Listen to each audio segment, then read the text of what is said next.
15 minutes, David Lomax examines the plight of the Dominican Republic, whose fragile economy was reliant on sugar exports to the First World. Heart of the Matter follows the news now on BBC One with Jan Leeming.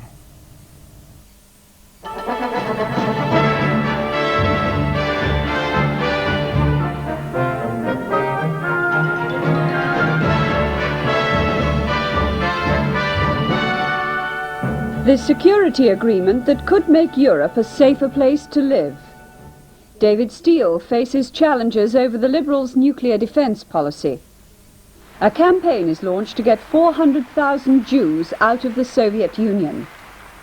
And the Ulster policeman who survived a huge landmine explosion.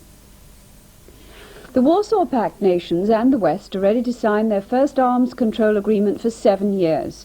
In Stockholm, delegates from 35 countries have agreed on ways of preventing war breaking out in Europe by accident, or by one country misinterpreting another's actions. The security agreement will be formally approved tomorrow.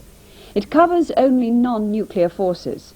The main points: foreign observers will be allowed to watch big military exercises held in another country, and all the countries signing the agreement must give advanced warning of manoeuvres involving more than 13,000 men. After 3 years arguing, they're finally in agreement. Negotiators from 35 states, including the superpowers, have come up with a plan which they say will reduce the risk of war between NATO and the Warsaw Pact. Every year, both sides carry out massive exercises throughout Europe. The West's aim was to get the Soviet bloc to tell everyone more about those maneuvers. The idea being that if there is plenty of warning, then neither superpower would misinterpret what was going on and perhaps overreact. So each year, both sides will hand each other a list of major military exercises involving 13,000 men and 300 tanks planned for the next year. And observers will be invited to any exercise involving more than 17,000 men. And if any state thinks that the other is breaking the Stockholm Accord, then they can demand to see for themselves the military formations in question.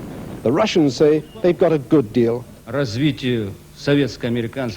goes without saying that these negotiations, in my view, can help in developing Soviet and US relations, which need solid improvement. I think it's worked in the sense that it has certainly improved the security situation in Europe and made the military situation in Europe much more transparent than it was before. So I think it will be definitely something which will improve security in Europe.